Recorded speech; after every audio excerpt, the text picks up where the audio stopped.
Looks like you've been at this forever with this setup. Um, yeah, I've been doing manualizing for not very long. I've been doing recording Yeah. for about 8 years. Okay, nice. For your main work? It was home medic. Yeah. I was a home inspector, and so I would record on all things home. Nice. You've got Lumix And cameras. Those are the best. okay, let's get you set up on this one.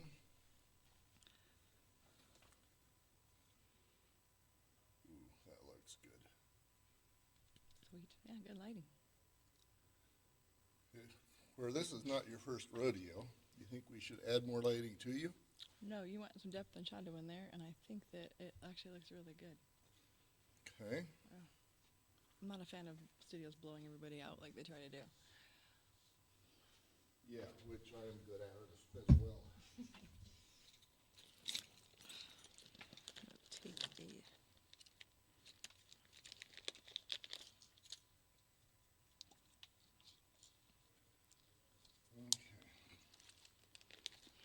Those are some of the best cameras you can buy right there. Well, it's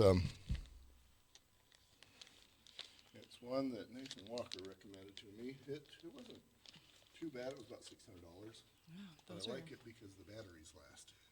yeah, those are actually early, like people use Lumix for high-end weddings. They're the exact one. Just obviously different lenses, but same thing. Yeah, I am definitely not a video guy. Sound I know a little more about. Does that look good to you? Yeah, looks good. Well, my kids are sound kids. They're all about sound engineering. It's their passion. So this is how their bedroom looks.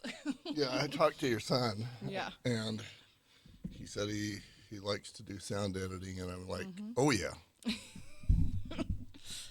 his passion. I'm glad he has such a cool passion.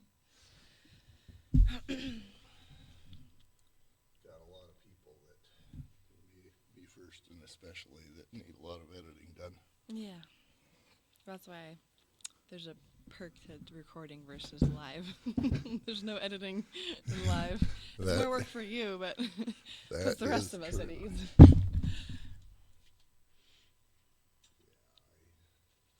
have found a way to farm out much of my editing. I just get somebody to tell me what the edits should be, Nice. and then I can go in and do it. That's awesome. All right. Yeah, I'm doing okay. Give me some words. Tell me what you think. A little closer to the Clear? mic. Okay, put my chair closer. How about that? Is that better? Do I need to move up a Let's little? see. I'm still louder than you, Okay. Let me adjust a little bit so that and I can turn you up over here. Okay.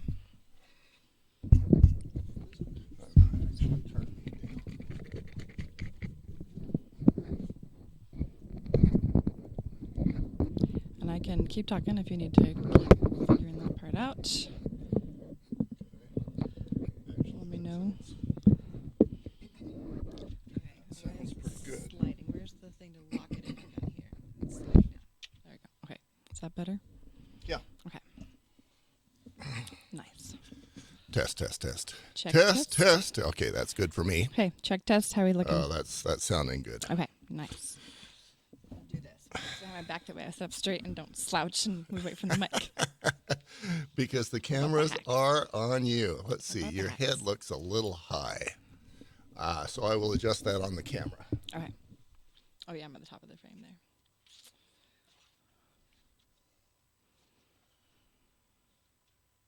Where you're the pro, I got to make sure that I don't do. Pressure's on us both today. Wait, is this Not the a pro, one? but Yes,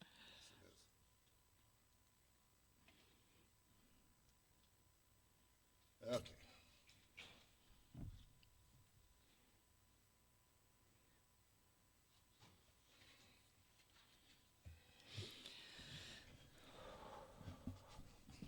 Should we do this?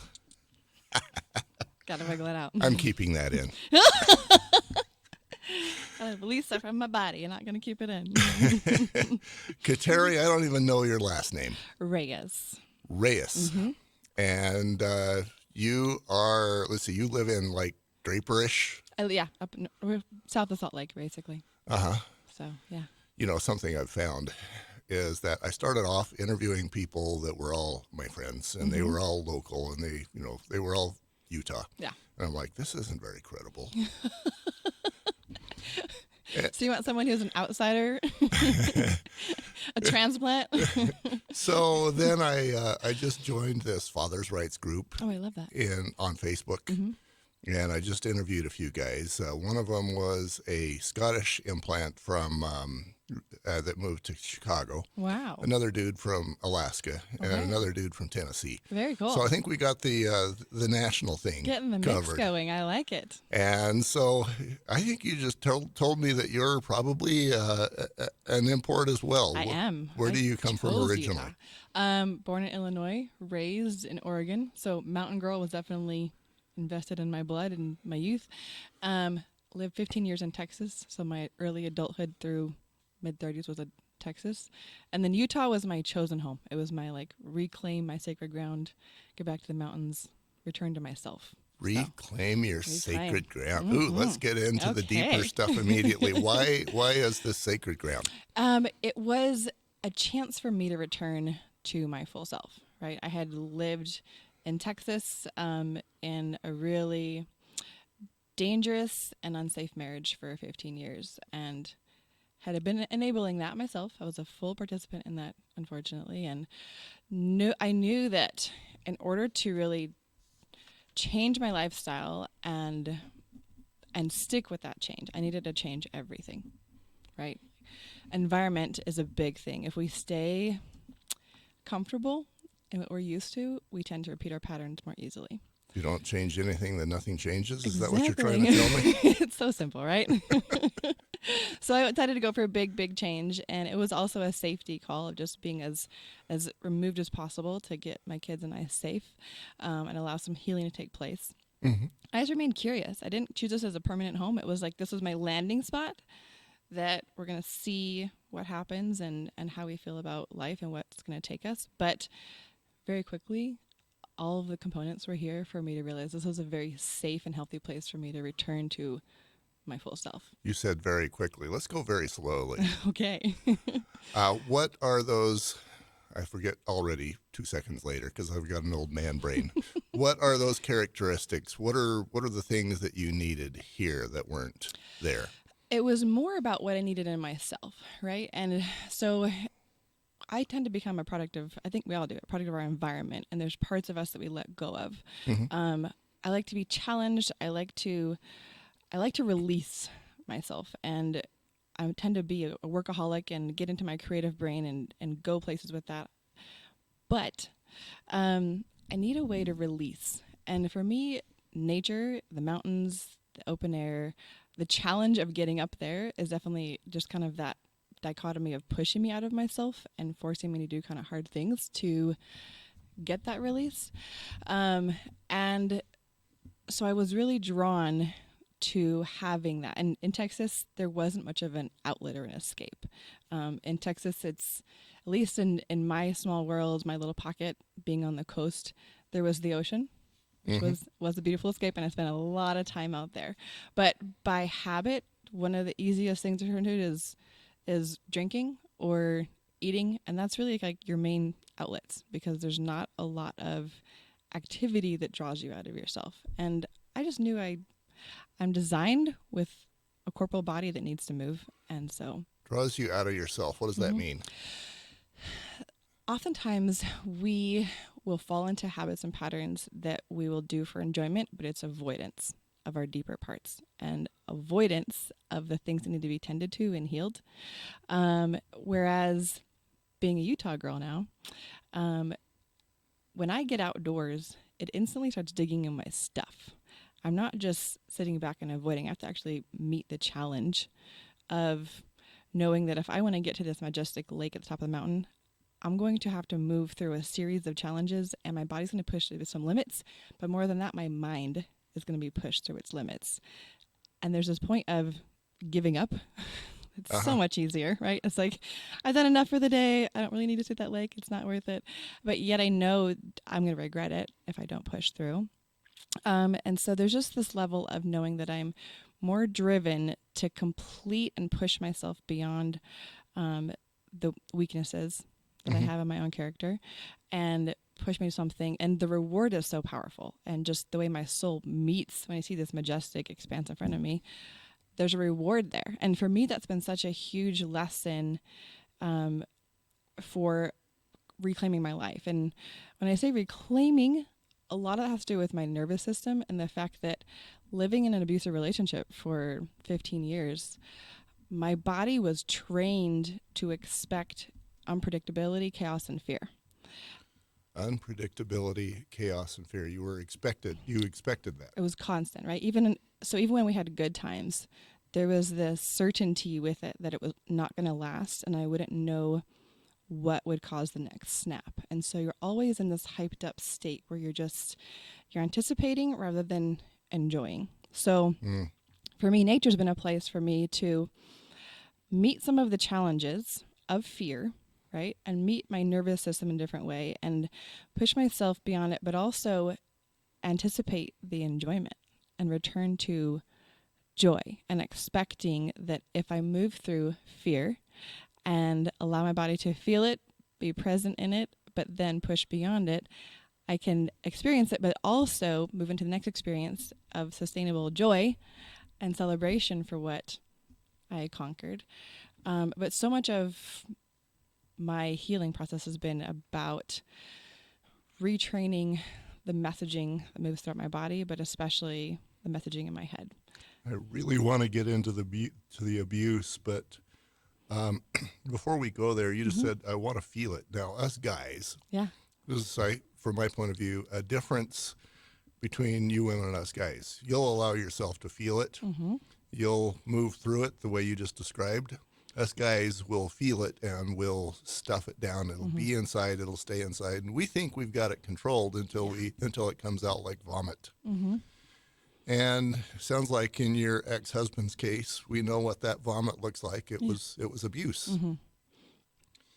He was probably abusing himself as well, I'm guessing. Yeah, in every possible way.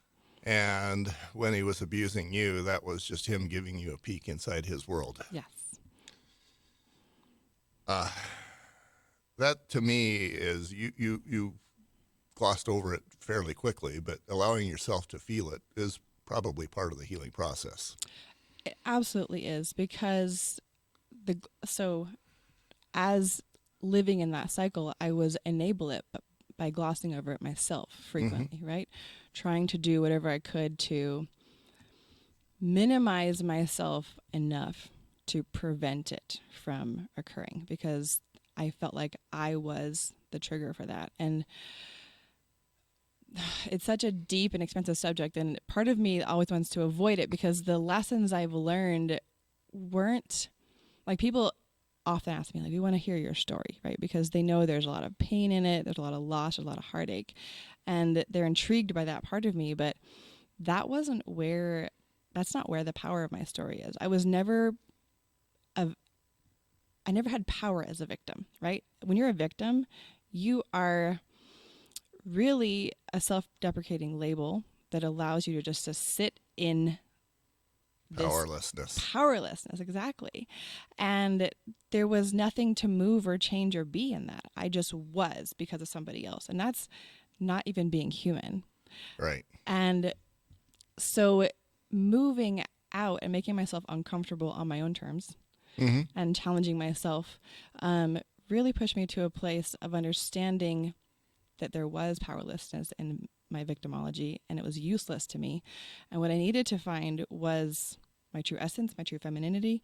And if I return to that, then we have something to work with and to grow in. There's no growth in victimology. You said, I love the whole thing about the victimology. I think all of us, especially us guys, even if we go to a sports event, the team loses, well, the refs sucked. Gobert always the refs. We know that. Yeah. Bad calls. That guy couldn't hit his free throws. You know, don't ever pass to Yes. this dude because it just bounces off his hands. You know, it's the coach. Yeah. You know, they watered down the field, or maybe just our team wasn't as good, Yeah. and we need to be better. But you know, who wants to go down that road? You There's do. no growth there, right? Right. It's safe. It's really safe. I was interviewing a guy that I really respect, Aaron Shields. He is Mr. Everything. He's a good-looking dude. He's always had no problem with the women. He's an athlete. He's a crazy awesome musician, and he's always the smartest person in the room, no matter what room he's in. He's that guy. Love it. We all hate him. It sounds like you love him, but And he talks in his podcast about how he was in Sweden with a pregnant wife and a couple of kids, and he was visiting somebody who was his really good friend. When one day she says, "You're out, and I don't ever want to talk to you again." wow. And he could have. This is an extreme example, but it's an example. He could have said, well, it's because she's a woman. It's because she's from Sweden. It's because she's an Iranian. It's because X, Y, and Z. And he could have been in victim mode. Yeah.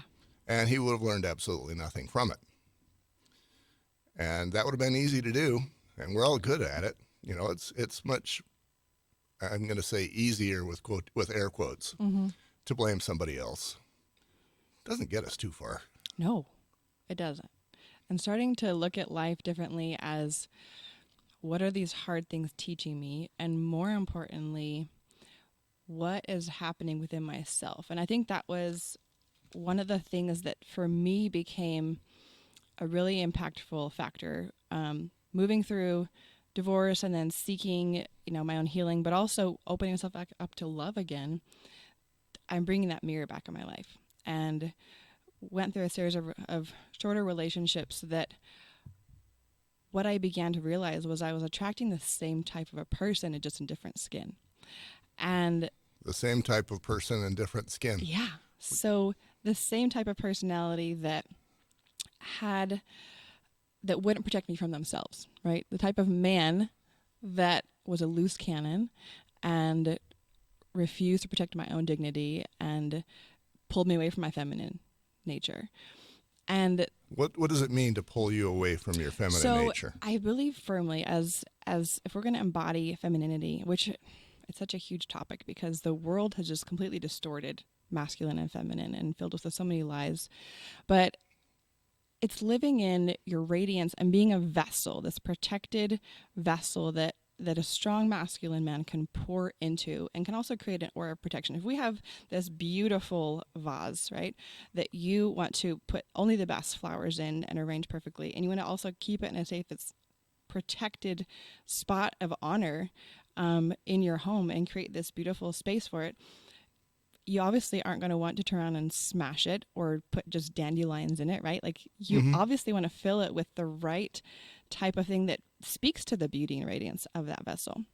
I think as a woman, if we allow ourselves to start becoming this radiant being that is passionate about life and passionate about relationships and cultivating joy around her, men are very attracted to that and becoming a safe place. Very much so. And I think the same kind of thing, one of the things that I think the dudes who are listening to this might say, well, that's about her, that's about womanness. It's totally not true. Oh, the same applies to men. And I have a very personal example of that. I was married previous. Her thing for me was I found out later that her thing for me was she turned me into her dad. Those are her words. Yeah. And she hated her dad. So she was punishing her dad by punishing me. Yeah. So I was the nerd. I was incapable. I was blah, blah, blah. And I believed it. I mean, she was married to me. She was around me the most. She knew me the most. So why not believe her? Then here comes Julie. And she goes, you're a good man. I see you. I like you. There's a lot of great things about you. And I'm like, ooh, wow, which one do I believe? Yeah. And guess who I chose? I happen to know. You happen to know. And, there's this song by Boston called A Man I'll Never Be, Mm-hmm. where for me, it's a very deep, sad song because it's like, I think you're awesome, but you see a man that I could not possibly be, and I never will be that man, and I'd like to be that man, but I'm not, so I'm breaking up with you.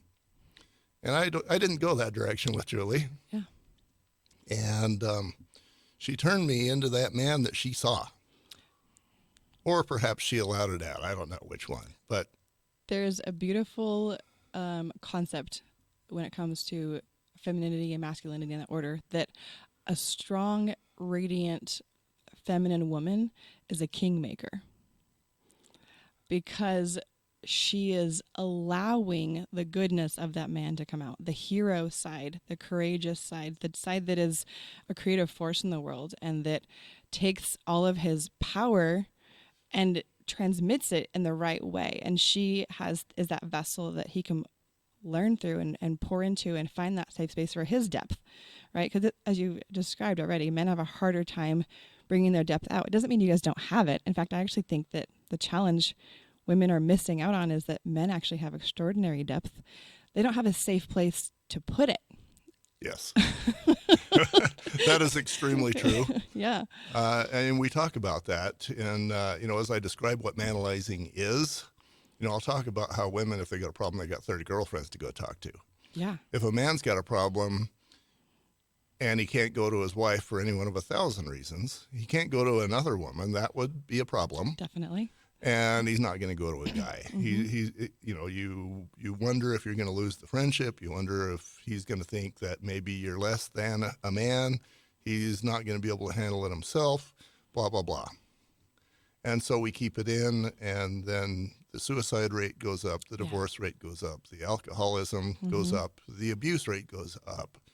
Other than that, there's not a problem. Just the little things. And, and the relationship suffers greatly. Tremendously. Yeah. And I've had some fun with Julie, honestly. She saw a man, she allowed it, she created it, she fostered it, she cheerleaded it. Mm-hmm. I'm good at creating new words, but they work for me. It's work. I follow you. I've cheerleaded before. You'll hear at least a couple of those in every episode. Of course. And then because she's the woman that she is, she joins doTERRA and creates a very nice income, and she blows me out of the water most months. I've caught up lately. It doesn't affect my perception of my man card because I'm okay in who I am. Good. Yeah, that's beautiful. It shouldn't. And I think she created that. Mm-hmm. I'm giving her the credit because the former Garth wasn't there. Yeah. Now I'm asking you, how does a relationship get to that point? It starts with self-awareness. I mean, I see that very clearly in my own self. And I had to recognize that what I was living in, the patterns that were making me a danger to myself, was I was living in these notions I had gathered from society, from my own childhood, from the relationships that had failed all around me. And I was being messaged all the time that men are inherently bad, narcissistic, selfish, shallow, right? They just want your body. They're not in it for anything else. There's all these negative concepts. And then I had my own experience that would tell me he's going to make me unsafe. He's going to be distrustful. He's not going to be able to hear me or connect with me on the depth that I'm seeking. And these are the things that crowd up women's minds. And unfortunately, most of them, especially when you're discovering someone new, they get in the way of the discovery. And so I entered into the dating world for what I was hoping was a final chapter, right? And still hope it's a final chapter, and seeking to come with a curiosity and come with a more restored and protected femininity, and to try to quiet that negativity in my mind and learn to expect a relationship to be grown and proven through action. I told my son once, and I've said it a couple of times, and I probably need to say it again. I told him, be the man that the woman you want to marry wants to marry. Yeah, 100%. Sounds like you have done that on your side. And now I don't know, how far you've gone, if you've gone from, on a scale of 10, from 7 to 9 or 9 to 15. But you're prepared now for a different group of guys. Yeah, 100%. And I think that's fabulous. And I get, from my point of view, second marriage, I knew what I wanted. I wanted somebody who would love me. And I think I found her. Oh, you did a good job. Who are you looking for? Well, I know what I set to look for, and I'm hoping that I have found it. But what I set out to look for was someone that was truly stronger than me. And that, after going through a series of traumas in life and being the one that always had to rise and support everybody around me, right? That was a role that I filled. And that role kind of got in my way because it meant that I was so busy filling everyone's gaps that I wasn't being true to myself. I was a lot more of a people pleaser, and I was not allowing men to rise for me in my honor. And I began to realize that with my patterns, the minute I step back and stop trying to be the fixer all the time and the pleaser and move back into things that I'm passionate about, I naturally become attractive. And I naturally become someone that men want to protect, they want to guard. And I began first, before I began dating, I actually tested it just in men in general, like just in platonic relationships, people I meet at the grocery store, just any encounter with men. I began to stop myself. And actually, I have to credit a high school friend way back when I was in youth ministry. He stopped me hard in my tracks one day. And he was not the type of guy that I expected it from, but it was a lesson that stayed with me for life. And we were going into a restaurant together, a bunch of group of friends and I was leading the pack as I typically do, just walking faster and further than everybody else, and got to the door, opened it, walked through, and he stopped me right there, pulled me back out, and he said, "I want you to never do that again." I was like, what are you talking about? He said, "It is never your role to open the door when a man is present." Oh. And that was just like a zing, right? It kind of hit me because it was something to me that was so light and so minimal, and I was careless in it. But he stopped me right there. And at age 16, he stopped me and he said, "It is our job to protect and serve every woman we encounter, whether we are in a relationship with them or not." And so he said, "You've got to hold that space." And so to his credit, I have every time since then in life done my best to stand aside for a second and give a man an opportunity to let the man be a man. Let that man, and if it's perfect strangers, and you know what? Each time, if it's a gas station randomly or a grocery store, they get a little glow for a second. Like I see it in that exchange that they feel good about having shown up to serve. And as women in society, we lose so much, and I think we focus so much on relationships in general between men and women. They're individual, one-on-one. We don't look at the overall relationship that we carry with each other just in the world together, and that we can cultivate and practice these skills of being feminine and being masculine and being the hero and being the damsel who deserves that protection. We can cultivate those. I love that concept of let the man be the man. For you, what does that mean? For me, it always is about creating. When you're protected, right? When you're protected and safe, you can be your best self. You can be the most free. And so I think there's a level of natural protection men have been instilled with, and it's in all areas. And I will see, like with a group of people out going on a hike, the men will take the cliffside of the trail. Right? And I let them. I think that's such a beautiful thing. On my first date with my current boyfriend, he did the same thing. It was such a beautiful gift to me that he just knew that was his role, to take on the dangerous side, right? And that's little things, but they add up. That's now I'm being vulnerable, but it's funny because Julie, as a love language for me, because she thinks I'm 5, and I kind of am. When we're walking, she wants me not against the road because she doesn't trust me to go not walk into a car.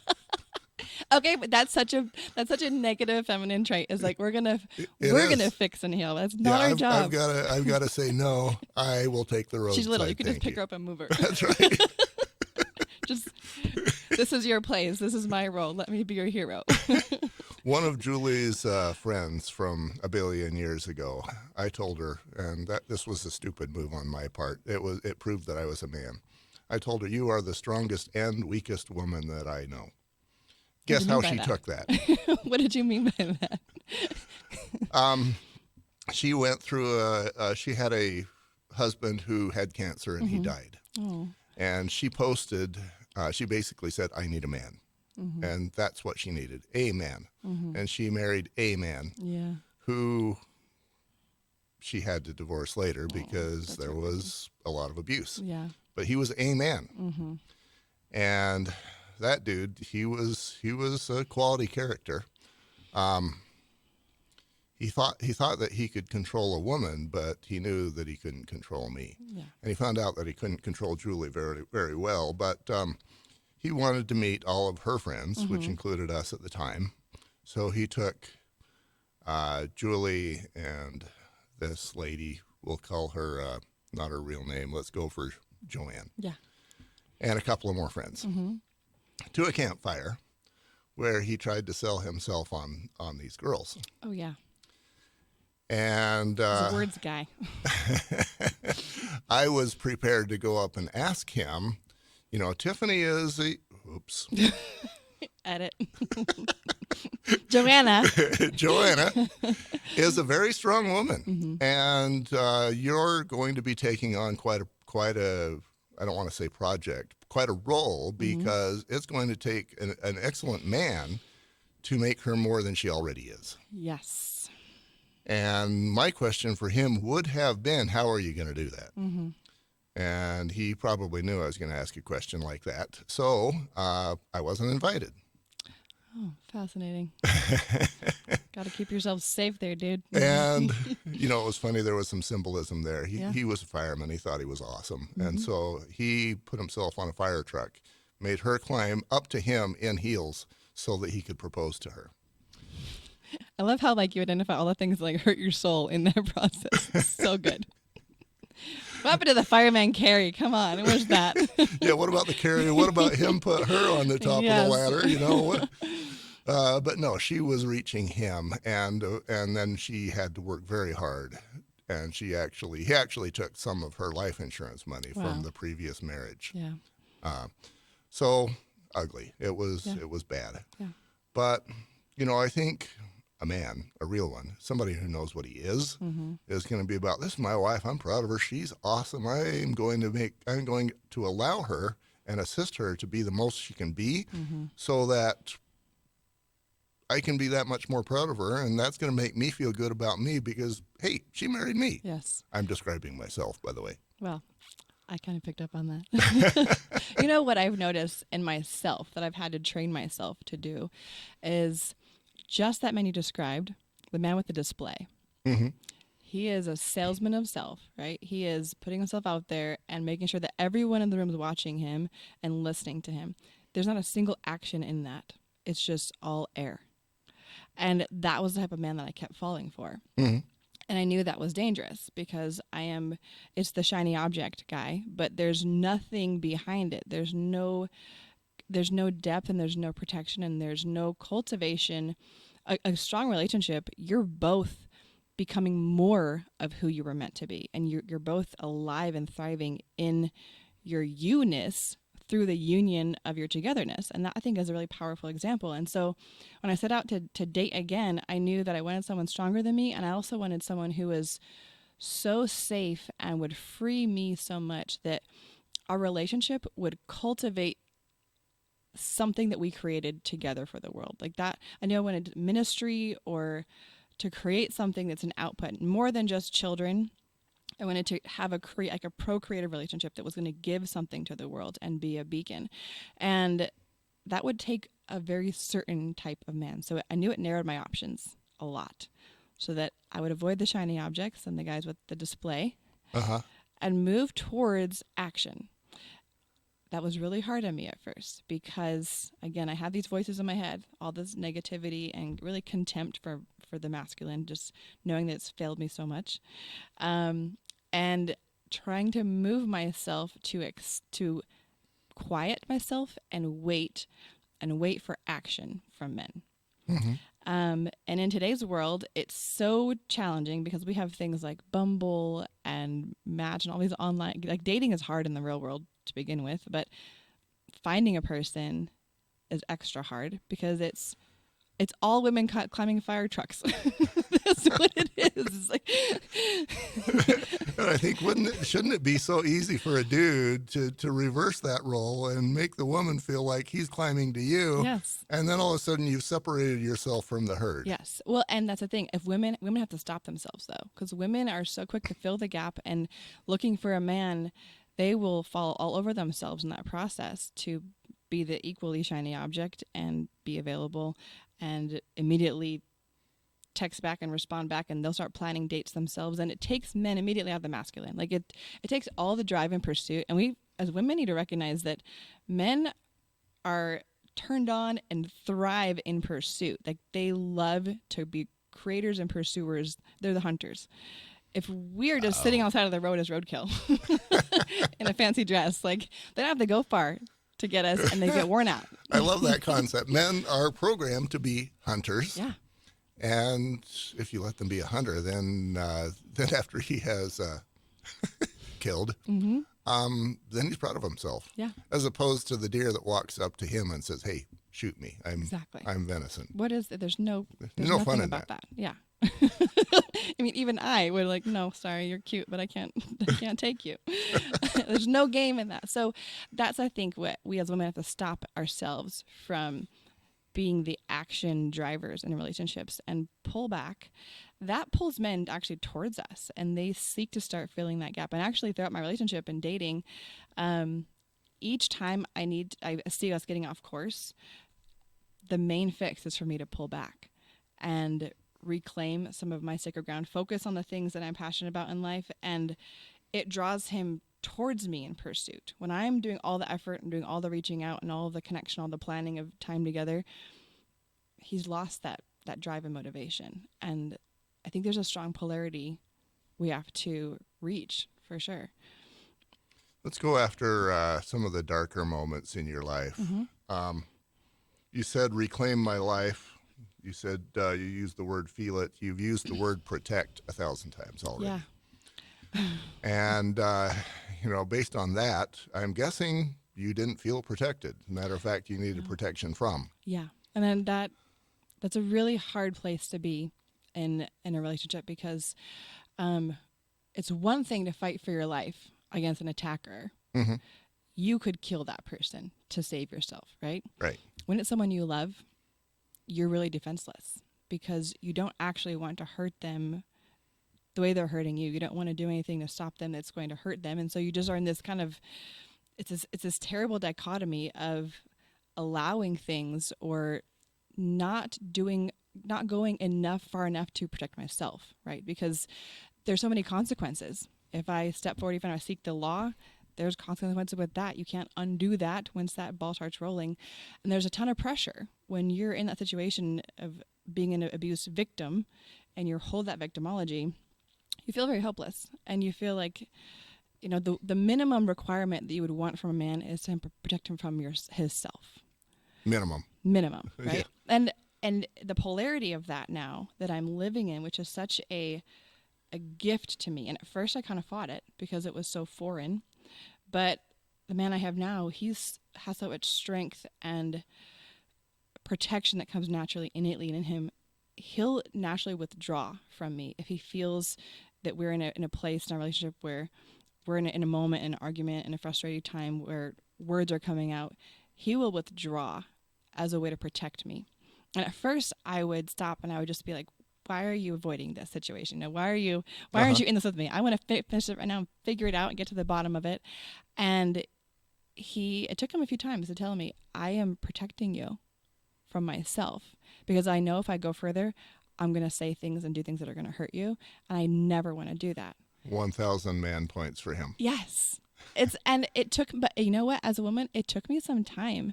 That was the thing I've always wanted, right? I've said protection 1,000 times today already. Uh-huh. The thing I've always wanted, I also resented at first because I was still in my wounded feminine. Not what you were used to. Yeah. And so it's taken it's taken a shift in grace for myself to get patient with him in that and to feel that as a powerful form of love. Recognize that it's a love language. Let's go back to ex-husband. Mm-hmm. Describe, I know it's going to be painful. Mm-hmm. And if you don't want to do it, then fine. Describe one of those moments when he's coming home and you know you're about to get beat.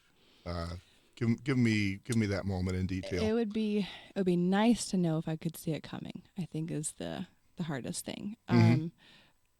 We're talking about someone who, with all of this, it was self-loathing, right? It was his own self-loathing that he was experiencing. Any time where he was feeling unfulfilled and frustrated, or challenged in any way, I would be there on the receiving end of all of the inner angst and frustration and fear that he had. And so it was very unpredictable, and it could be just the the smallest interaction that had no bearing or no weight or no value. And suddenly I was being turned into a punching bag or dragged across the floor of our house or doors kicked down if I was trying to seek safety. And there was never safety, right? Dragged across the floor. Yeah. Yeah. Describe one of those moments where he's coming at you. What happened? It's always this, it's about fight or flight, and you have to use both at the same time. Uh-huh. And it's like I described, it's a mixed type of a fight because you have to fight hard enough to create space, and find safety, but not so hard that you'll hurt them permanently. And it's a very dangerous place to be because all the things that you would normally do to an attacker, it's your husband. That's the father of my children. And more than that, the other trap that women find themselves in the situation is we're trying to live in this facade, and even in our own homes. And so I would try to mask it and hide it from my own children and try to draw him away to the far part of the house where the kids wouldn't be around. And were you able to successfully hide it from your children? No. No. Shockingly. No, you can't hide that kind of behavior. And in fact, he would actually draw it out.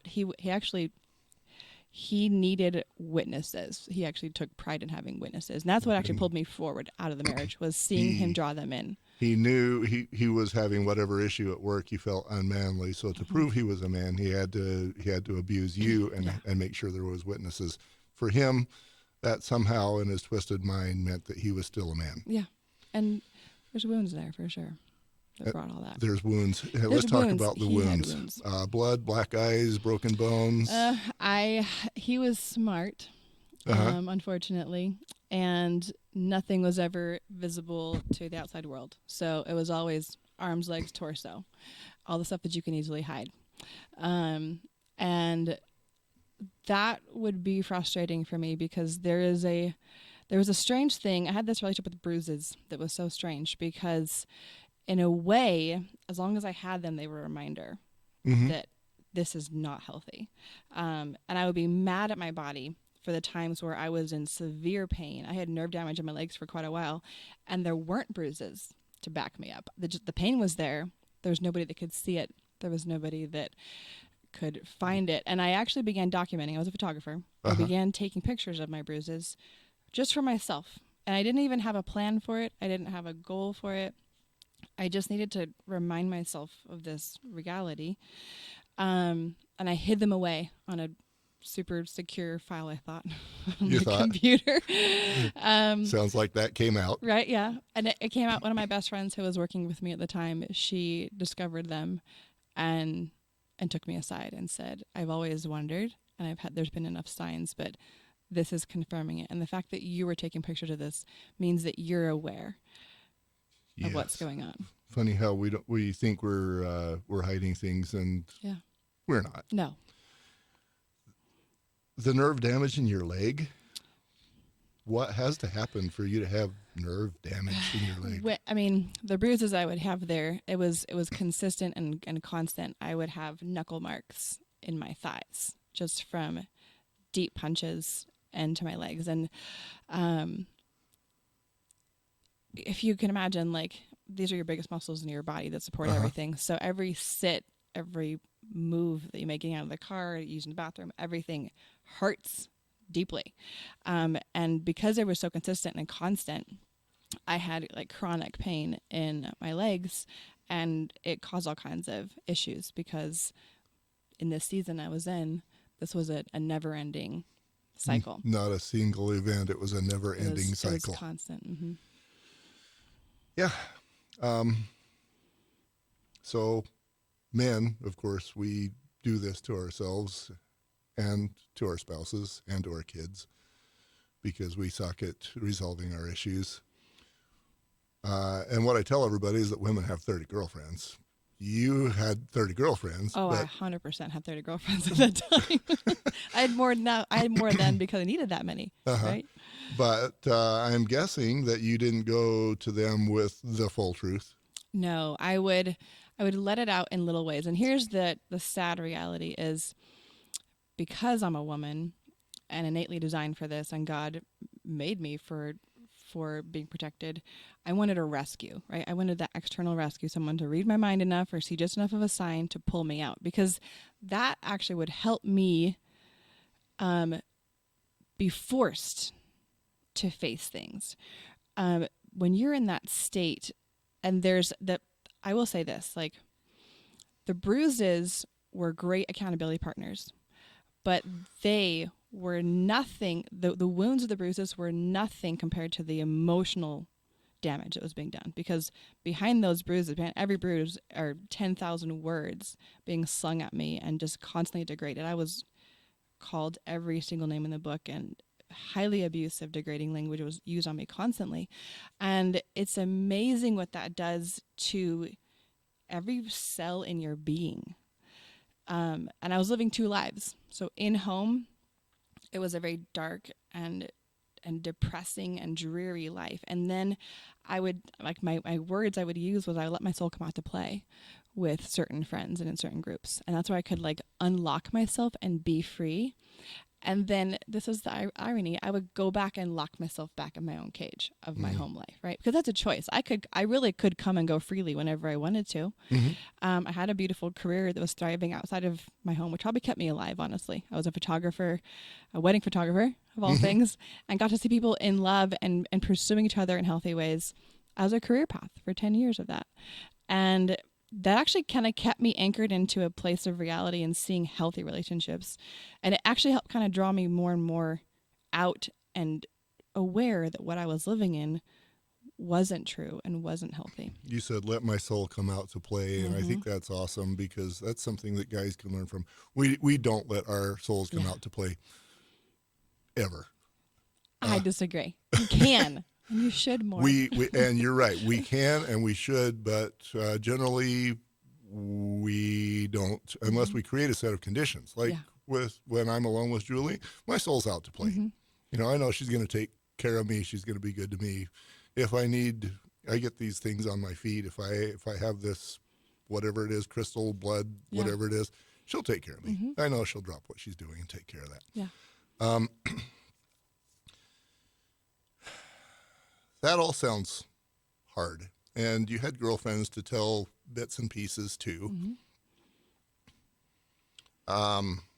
Obviously, the thought of, I really need to get a divorce, has to have gone through your mind once or twice. Yeah, it went through my mind frequently. And actually, I did try to leave one time very early in our marriage, in our third year. And it was when my friend found the photos, and she helped me stay really accountable. And we got to a safe house. The police were involved. Everything was documented. I worked really hard for weeks to stay safe and stay free, and had two babies at the time that were 16 months apart. And I was drowning in my own sense of helplessness. That's what really was hard on me, was I had no resources, no car, no money, no job, no way to provide a way forward. So I was very limited mentally, trying to figure out what would this look like without my husband. And as horrible as he is to me, how can I possibly live in this world with these children without him? And unfortunately, my family at the time was in a position of being very religious minded, and just that marriage is for life, the end till death. The end. There is no way out. If your marriage is struggling, you fix it. You find a way to fix it. And they told me, well, it's probably something you're doing that's causing this. You need to find it in yourself to fix it, right? Wow.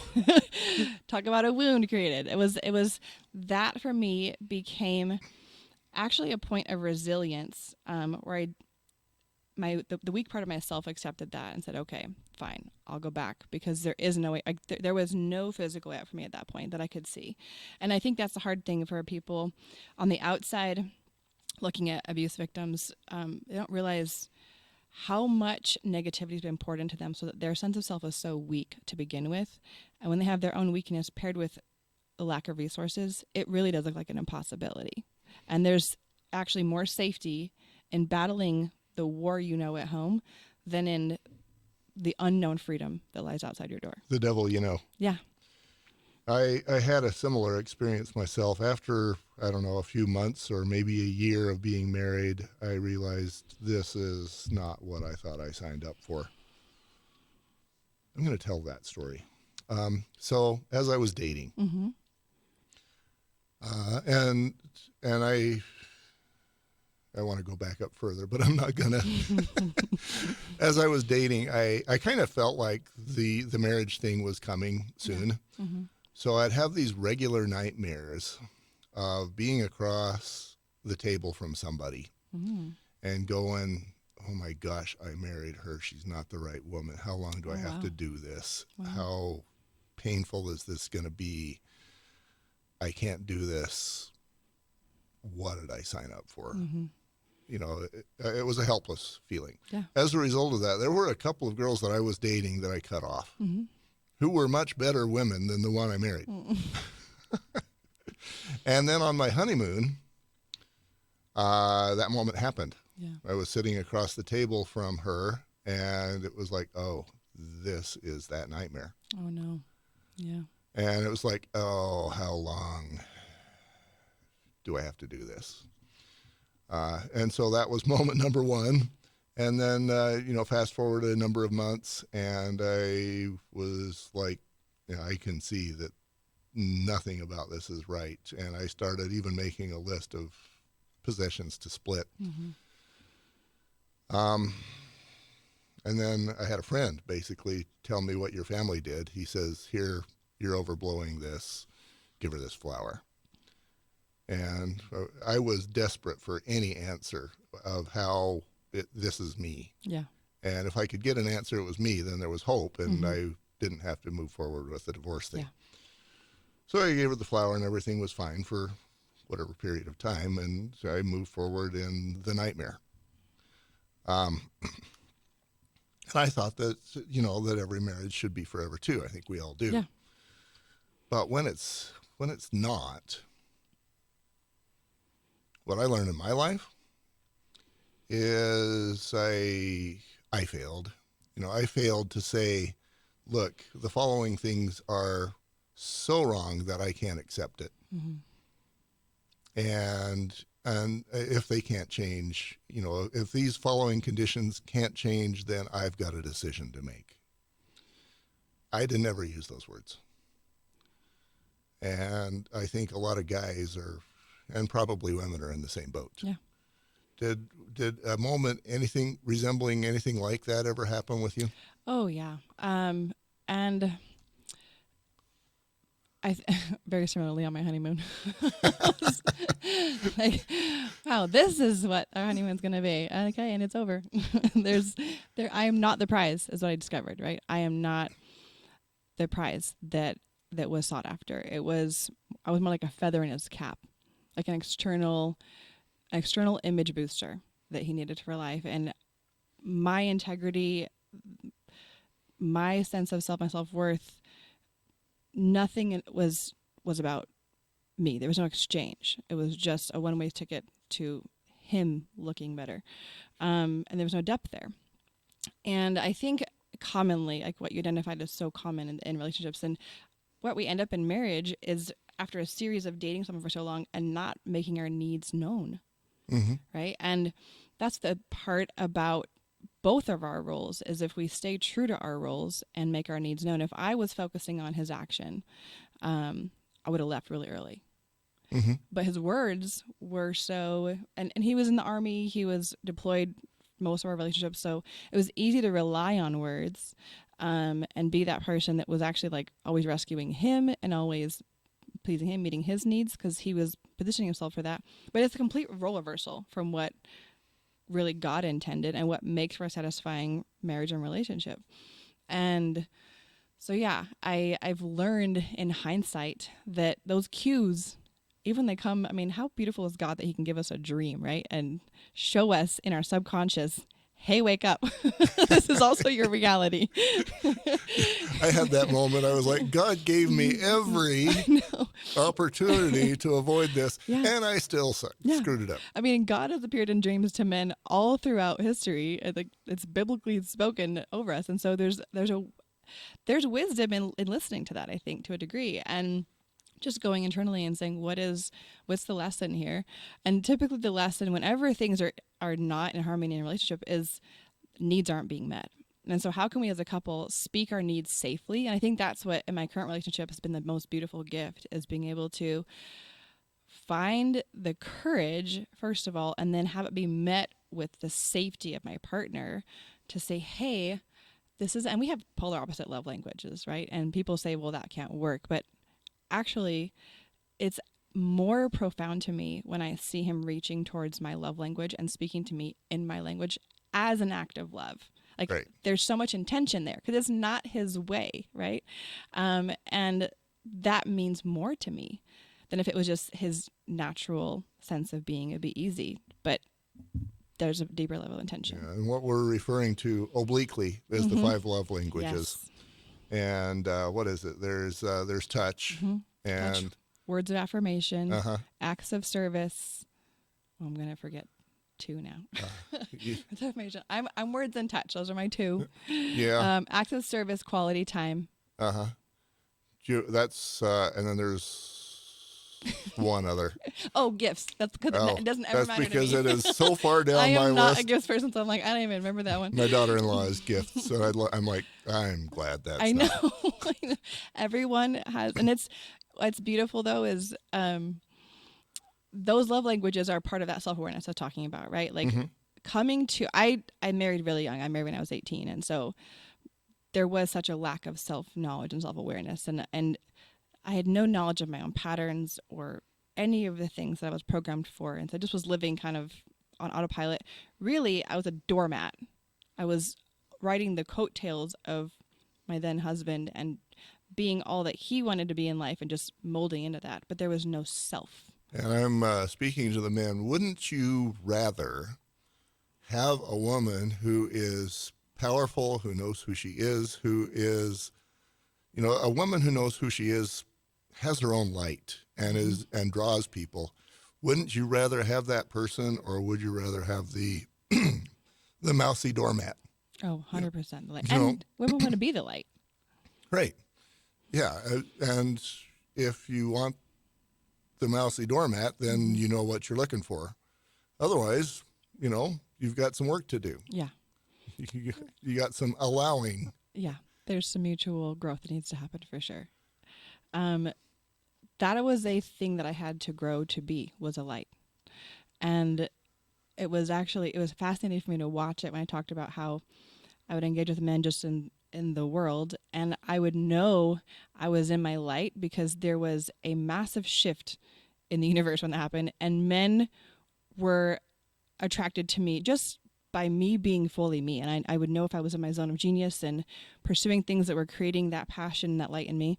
Men would come out of the woodwork, not in a pursuit way, but just, they were just more available, more present, just by nature, just in my general daily interactions. I did get asked out on more dates, right? When I'm in my place, even if I'm not available, there's a level of respect I have for men who in this modern world will stop in the middle of a store and engage with you for a minute conversation and then ask you out.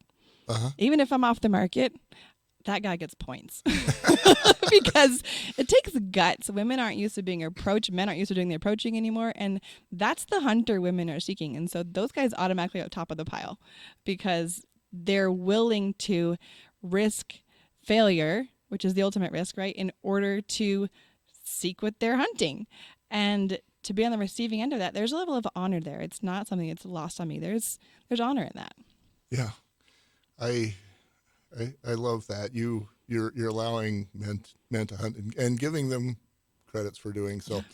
So doing manalizing, there's a lot of times when I say stuff that or ask questions that I would never say that are kind of out of bounds. Mm-hmm.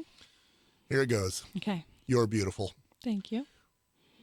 If a dude wants to find and attract, and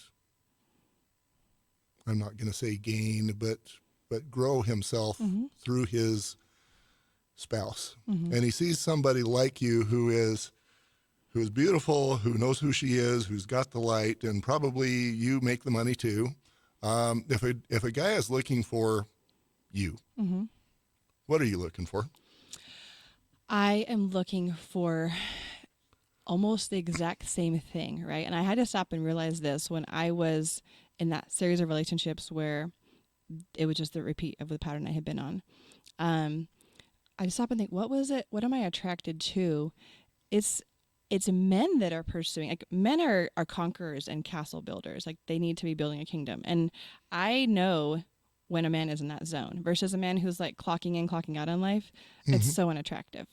If they are pursuing things, I'm the type of woman that I'm okay with my man being gone if I know that he's gone for a weekend because he is in love with conquering this mountain or going on a hunting trip, because that's something that fuels his own passions and his own need to grow in this world and be challenged. And so I definitely see this. I think the same exchange has to happen between men and women, that we're seeing them pursue greatness in and of themselves, whatever it looks like for them.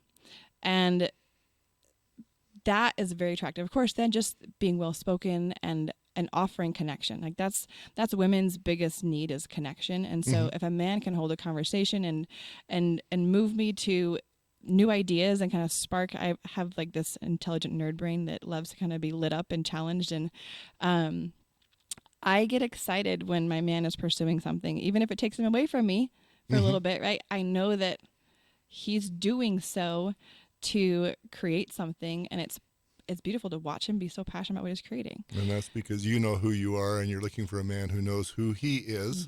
If you don't know who he is, you're not interested. Yeah. And I hold space for the fact that, do we ever fully know, or do we? Ooh.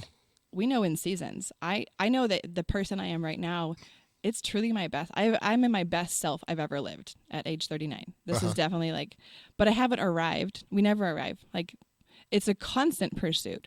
I know that I need a man who's strong enough to constantly evolve with me, and who will love me and give me this protective container to grow and try new things. And I might have a career change someday. I might have an interest or a pursuit pull me into a different place in life. And I need a man who's strong enough to move with me in that. And so many relationships will start failing and people say, well, you changed.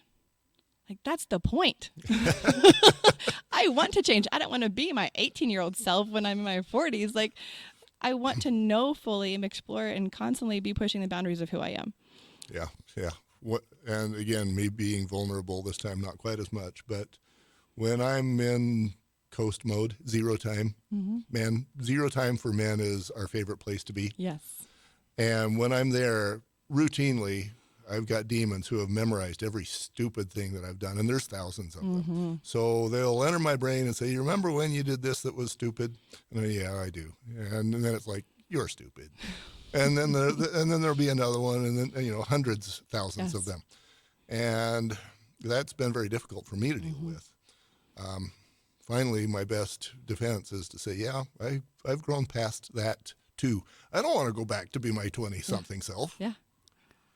There's so many stupid things. Yes, exactly. And they're lessons. They're good lessons if we let them be, or we can repeat them and not learn from them. That's where the blame doesn't help. Yeah, that's how I defend. Is I'm like, yeah, I don't think I would do that again. So I've grown. So thank you very much, Demon, for reminding me that I've grown. I actually have learned to really respect and create space for the man cave.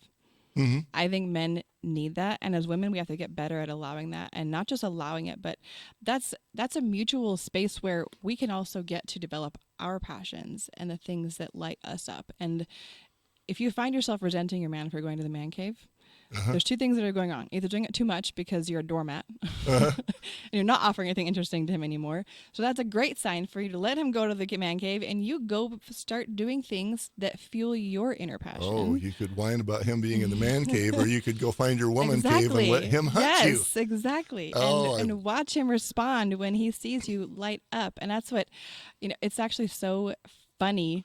In our early relationship with my boyfriend, John, he, a couple times would go into the man cave and I would resent it pretty quickly. And then I would discover what he was doing in his man cave with his man cave time was creating things for me.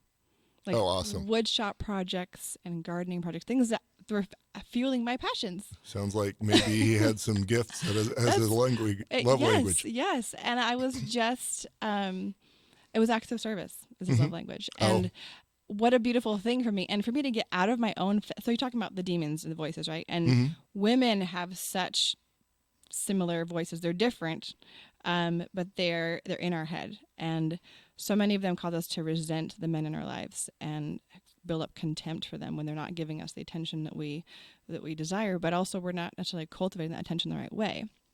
And being quiet with that, learn to stay curious and recognize that men actually recharge. Like men need to recharge through that alone time. And that alone time actually creates, people say the distance, or what is it? The heart grows fonder when we're apart, right? Distance makes the heart grow. I could not come up with that for a second.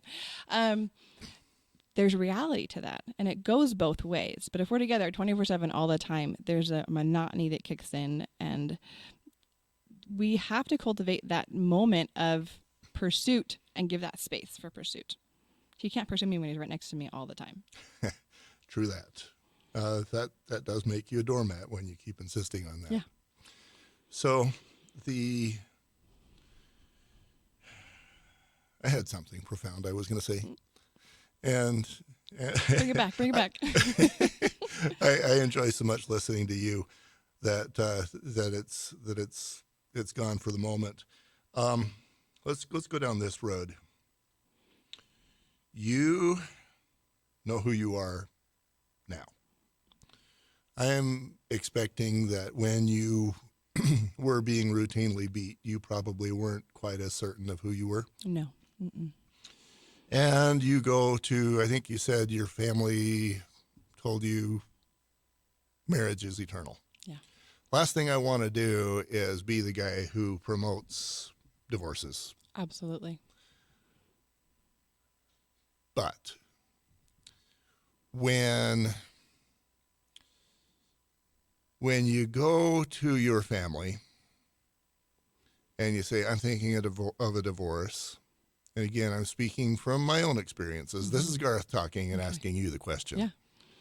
How much do they know about your relationship?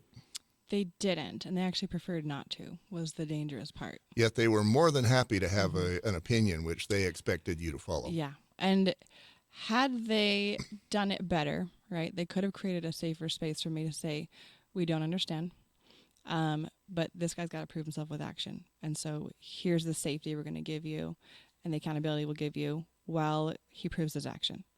And instead it was just, nope, door closed. This has to be, you got to commit to this and find a way to change yourself, which to someone who is a doormat, changing myself, I'm a chameleon. I'll be anything you want to not get hurt, right? And so that was easy for me to acquiesce to. And I began to develop over the years since that part, realized I was far more faithful to marriage than I was to him as my husband. That makes sense. There was no relationship on any level that was, and we tried. We did try. We went to counseling, went to therapy. We tried cultivating things, and we never should have been paired together. And it was our own wounds that kept us together, and really toxic habits that brought us and kept us locked in. And my own self-denial and just my doormatness was what got me. Oh, another good word. Doormatness. I will make them up too. Don't worry. It was becoming more myself that actually gave me the strength. And, my career path changed, and I began to get more personal development training. Mm-hmm. And one thing about truth is that it requires action. Mm-hmm. Like the minute it's spoken over you, you have to be accountable to it. One thing about truth is that it requires action. I'm going to say that's an eternal principle. Absolutely. And probably applies in many facets of our lives. Every facet of our lives, yeah. Yes. So let's say that Garth and Kateri know that the divorce is the right solution. Family jumps in and says, no, that's not what we think you should do. The Garth and Kateri that now all of a sudden a genie shows up and says, okay, you now know who you are. You're comfortable with who you are. You're going to make your choices and not hand them off to the random third-party person that you met in the supermarket. How do you respond? I knew, like from that early point on, at year 3, when I was told you got to go back because it's the right thing to do and marriage eternal, I knew that the day I was ever going to leave again, if it came to that, I needed to be so certain that the whole world could burn down around me and I would still keep walking out that door, because I would know that if I was rejected by everyone who loved me, but I still knew it with such certainty, that I would take my kids and do it was necessary, right? There, nothing would stop me. And so I knew I had to get strong enough to where I had that level of self-awareness and that level of self-protection to make those decisions on my own. Because the problem with me as a victim was that I needed validation to move through life. Mm-hmm. And without validation, I don't have permission to go to the next step. Whereas if I'm healthy and in my healthy self, I don't need someone to tell me that being abused is not healthy. I know it inherently, and I will take the action necessary to stop that from happening and move beyond it. If there's no one else stopping it, I'll stop it myself, right? And so I began to recognize, and even in my process of getting out, I still sought validation from other mentors and spiritual directors and friends. As I would seek that validation, but I began to need it less and less. And the more I pulled away and went into myself and began to do that repair work and create what good old healing vitamin D, which is distance. Yeah. I think distance is a strong relationship healer, no matter what, because with the right partner, you create some distance and acknowledge that you're creating distance.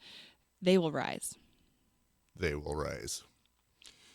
I interviewed one of my good friends, Eddie Villa, yesterday. Oh yeah, I love Eddie. He is fabulous. He runs so deep. He's got a great mind, the one that is able to put so many things together. Oh yeah. I was interviewing him yesterday, and I was telling him, here's me telling in a podcast, telling about a podcast about another podcast. Of course. So the world is. I was telling him that I'd interviewed another guy. This is the one from Scotland, whose name, if you spell it, it's Padraic, Okay. like Padraic. And he told me in the interview that it's pronounced in Scotland, Padraic. Oh. Which was a moment for Eddie, because Padraic is what his mom called him. Oh, really? That was him understanding that his mom was there with him while he was doing the interview yesterday. Wow. Oh, that's beautiful. So Padraic grew up in, like I say, in Scotland. And he was called, because of something he said at a random moment, his nickname became AIDS, which that wasn't a kind thing to be called. Of course not, yeah. And so because of that, he grew up thinking, I have to please everybody all the time, be the life of the party, be everything to everybody, blah, blah, blah. And so his goal and focus in life was to have everybody love him on that superficial level. Yeah. And because of that, he was so busy in the bars trying to make random people love him that he failed in his marriage. Yeah. Failed the one person that he really needed to love him, and the one person that mattered the most. And kids too, of course. The reason I'm telling all of this very long story is he was interested in the approval of the wrong people. Yeah, exactly. And yeah, that's 500 words to get back to what you said in 2 or 3, which is, there are people whose approval you need, but if you need to make the decision, it's yours to make. Absolutely. So what was the moment when you were like, okay, I know what everybody else's advice is, but this is what I need to do?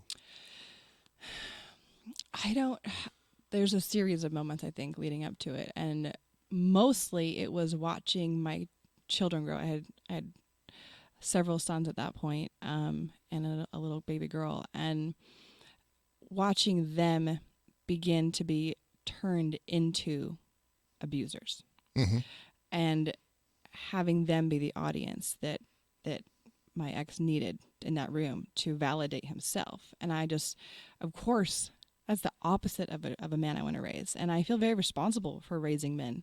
Because the world is lacking them. If I have them, I'm going to raise them, right? And bring them forth. And this level of weakness, and disparagement and destruction of dignity of a woman is never a man's role.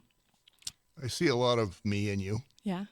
Because I felt like I was okay being the victim, but I was not going to allow my kids to become my ex-wife. Exactly.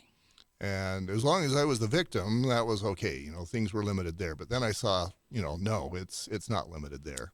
It never is. My kids are going to become all of the things that I didn't want them to be. That terrified me enough to be done. Well, and that was the last lie I had to break through. We have these lies that hold us in our invisible cages. And the last lie was that divorce, because it's so, inherently against God's will destroy your children. There's no hope for them if you get divorced. So what I found myself living, though, was this lie that the marriage I was in was destroying them. And it had to stop and think, there's a world that I know I could create and protect for them out here, or there's a world that I have is pure chaos and destruction in here that I have no way to protect them from. Which one am I going to choose? And the only answer was the one that I can create for them and be in more control over. When this person that we've given every opportunity to rise and hasn't risen, that was my answer, that no, this is when we have to move forward. And then it was a series of, the more I would pull back and begin to make my way outward in life and start healing my healing process, the more destructive he got and ended up turning to drugs in severe ways and went on a very dangerous path himself that really ended up. Yeah, I can see from a man's point of view, for a while there, he felt like he still had a slice of his man card because he could beat you up. Yeah. Then when he saw that you were moving forward and he still wasn't, now that slice is gone too. Yeah. So he's just going to become further self-destructive. Exactly. Yeah. And, as far as the marriage thing goes, I did have it run through my head before the divorce and a lot more after, that certain promises and covenants are made when you get married. Absolutely. And it's not just about fidelity. It's about lifting, supporting each other. And, and when those promises are intentionally broken repeatedly, ending the marriage formally, legally, isn't the one single action that ends the marriage. It was done. It was ended a long time ago. And I love to think about, so we have this whole death do us part mentality, right? And that really is the ultimate goal. That's what we all seek in love. We want a permanent, lifelong partner. But what it's really asking of us is little deaths every day. Little deaths every day. Little deaths every day. And in an act of love, right? Like me being patient with the man cave. And what comes out of it? A gift for me, right? Like that's two mutual acts of love that are happening there. Learning to let go of ourselves just enough to let the other person be more free to be themselves. And suddenly we see things start shifting. And so it's that sacrificial love. My disordered version of that was that, well, I'll just keep dying to myself in a very literal way through abuse, and, God will reward me for it someday. But I was seeing it destroy my children, and there's no way I could live in that. So seeking to shift that, it did take a lot of courage, and it did take a lot of, I had to let go of people along the way. There was for a series of a couple of years, my family really didn't support me, and they learned through action as I began to make safety for myself, they realized how destructive my marriage really was, and they began to actually fear for me in the process of getting safe. But it took them time, and I had to take the action on my own. I think that's the thing I had to realize. No one's coming to save me. Like, no one is coming to save me. And that's really, I think, what we all have to recognize at the end of each day.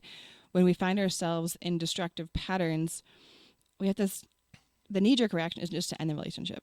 Like, that wasn't my knee-jerk reaction either. It was to try to seek self-preservation and start healing myself. That's the only place to start. I think every relationship needs to start there. And then you give that vitamin D, that distance, that space to allow each other to rise and make known your needs. A healthy relationship's going to move through their stuff. Like, conflict or struggle or unmet needs is a normal part of humanity and normal part of relationships. And there's growth that can happen there.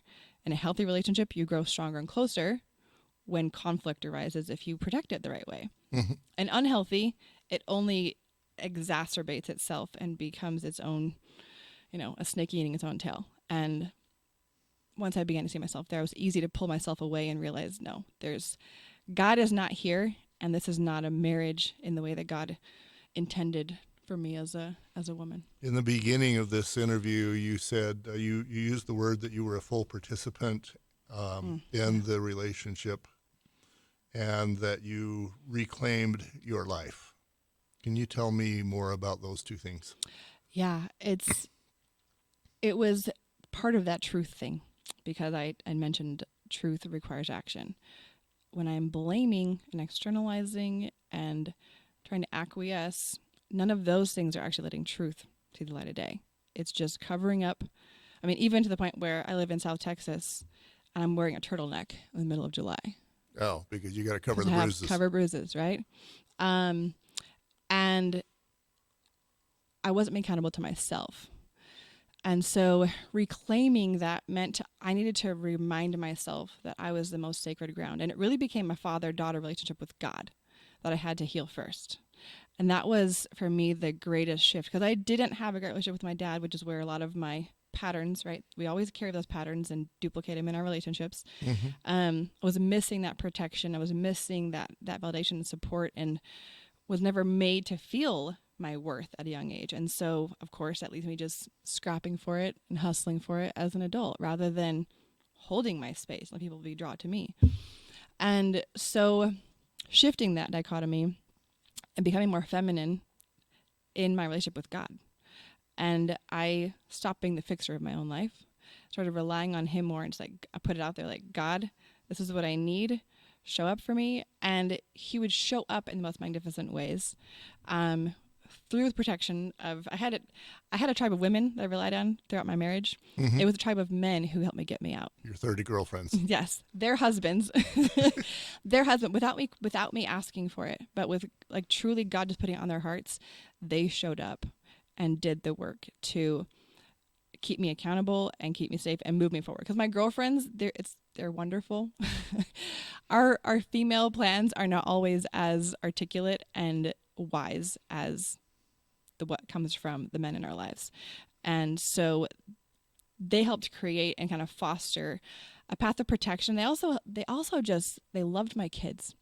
They reminded me, and this is where I think I give so much credit to men, just the men of the world that were surrounding us in our community at the time. They rose for me and restored my faith in masculinity, and they filled the gaps in our life. Because the minute you pull out of a marriage, and you have children especially, there's huge gaps.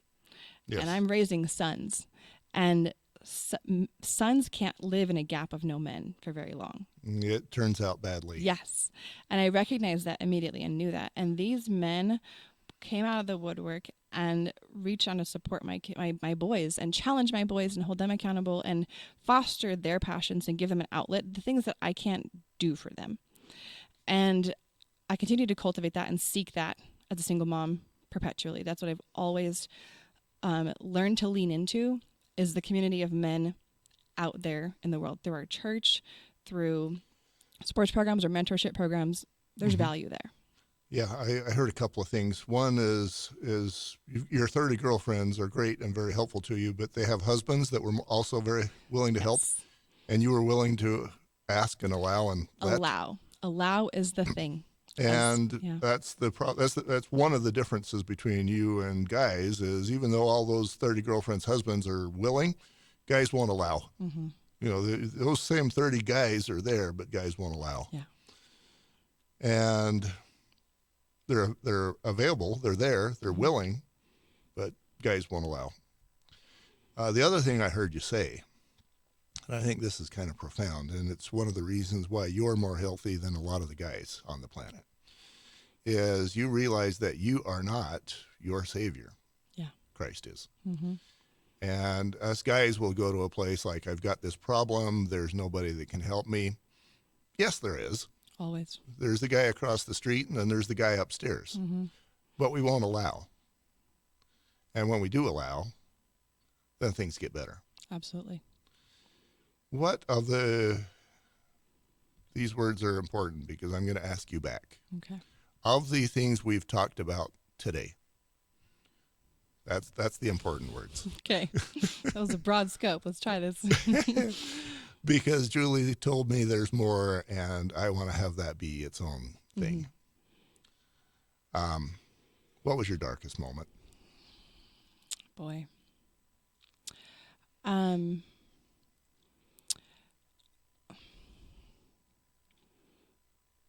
think there was a moment near the end where I have to say, like, I did cultivate a life where I basically lived separate from him in every way. So it mitigated the abuse on a constant basis. And just if I wasn't near him, I wasn't going to be abused. It was all safe.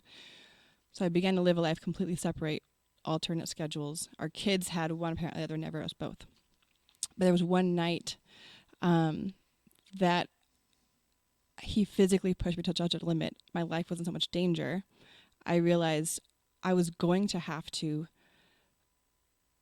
hurt him to save myself. And that honestly scared me in so many ways. First of all, it's completely against my nature.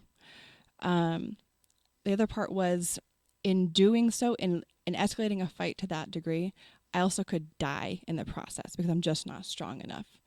And it was just this awareness of my children being left behind and this being their legacy of no parents now, right?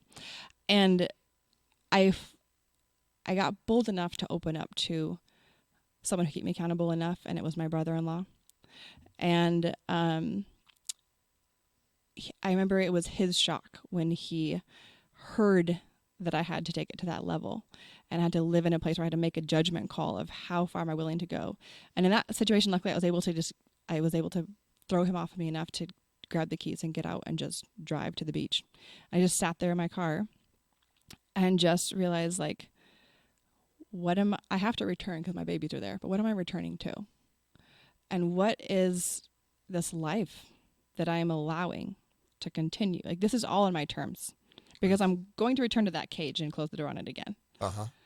At some point, I have to recognize that door is always open and I have to take action to move through it. The cycle will never go away. I want to paint that picture of you sitting there on the beach. Waves are crashing in. It's dark. In my mind, the waves are angry. God was angry. And it's alone. It's that empty. Was the thing. It's lonely. It was completely lonely. And it was a devastating loneliness because I realized that was when it fully hit me.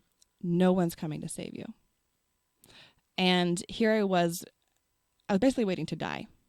Like it was either die or be rescued. And I had to, in my mind up until that point, and part of it was because what my parents had ingrained in me, unfortunately, in that early days, my dad had told me that it's not really abuse unless you're being hospitalized. Yes, that's the same reaction everyone has, as you should, right? So my mind, I'm thinking the only way to get out and get this recognized is if I'm laying in a hospital bed. But also, that could mean death. Like, I might not actually make it through that. So my children deserve more, right? And that was the thing for me it's amazing how much we'll take ourselves, but it's these beautiful little beings God entrusted to us that pull us out of ourselves and make us stand up and do more for ourselves than we do on our own.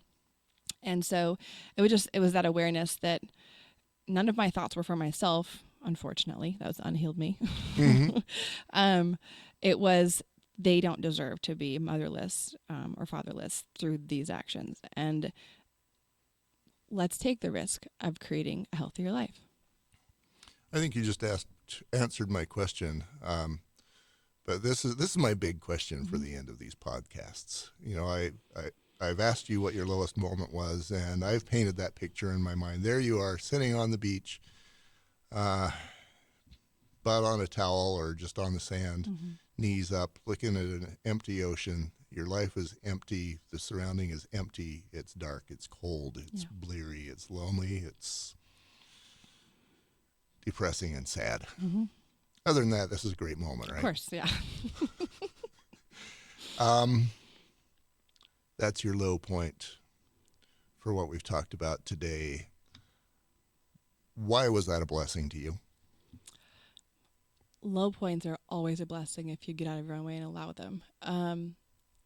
Had I not gotten to that point, I had the capacity to keep enabling this the rest of my life. Mm-hmm. Like, I have it in me. What I have seen as the fruit of it in the past 7 years has been just this, not just a return to myself, but I never had been, was what I recognized. I never had actually been married at 18,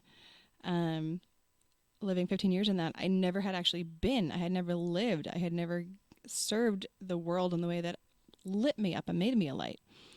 So, and in doing that, also, what I did for my children was something very profound.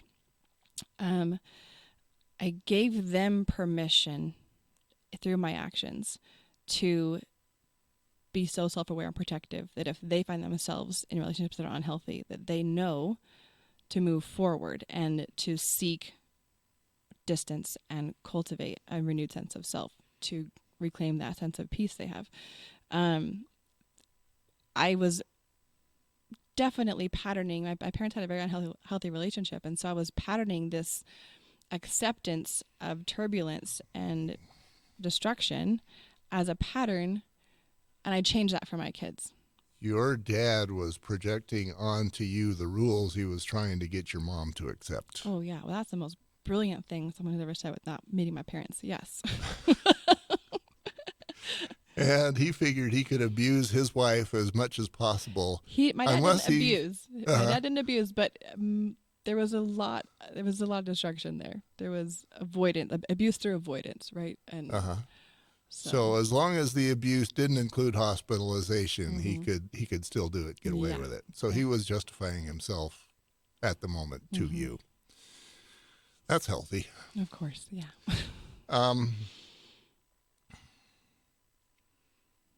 You've talked about how that was a great moment for you. It turned out great. And a lot of the interviews that I do, Mark, a friend of mine, Mark Carr, we're going to name him. Okay. And he actually didn't want to come on. And I don't blame him. He's been married once. And so any story he's got about whatever. But he did say, I asked him that question. And he said, I wouldn't, and Eddie said the same thing. He said, I would not go back and tell the younger version of me anything. He needs to feel the pain. Yeah. Because I need to land where I'm at. And that's interesting to me. I'd go back and tell my 22-year-old self, have a spine. Yes. Yeah. Pain's a powerful motivator, though. And it deepens the lesson. And obviously I had been experiencing pain for a long time. It just had to get to the point where it hit me in the right way that drew me beyond myself and realized, and it's amazing how oftentimes it's the pain of somebody else that will make you take action finally. When it comes down to me and you feeling pain, that's not great, but it's going to be something we're going to accept. When you see that it's going to affect the kids, that's when it makes the difference. And something I was told in that process, going through healing, kind of shocked me but it's what made me a danger to myself and recognize like how much work I need to do, because they said this, it's not the weak ones that are in these types of relationships, because the weak ones wouldn't stay. It's the strong ones, and this goes for both men and women, will put up with things that are so hurtful and destructive for a long time, because we have the capacity to hold on and pursue that last little flicker of hope as long as we possibly can. And our unhealthy self will continue that process. And I had to recognize and give some credit there. Like, God did give me this strength. I do have tremendous strength and capacity for relationships. But imagine how much more powerful I will be as a human being if all the strength that I have is being protected and cultivated.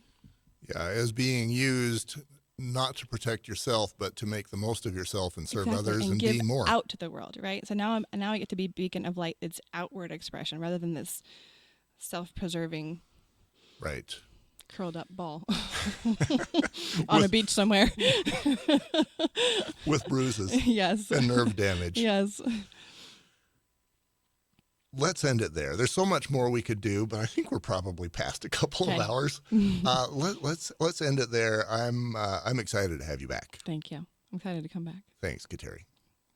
All right, that was beautiful. We did it. You did it. I think you should be on my side of the microphone and interview guys. I don't know about that. The thought even occurred to me that it's more difficult with three given the hardware that I've got. Yeah.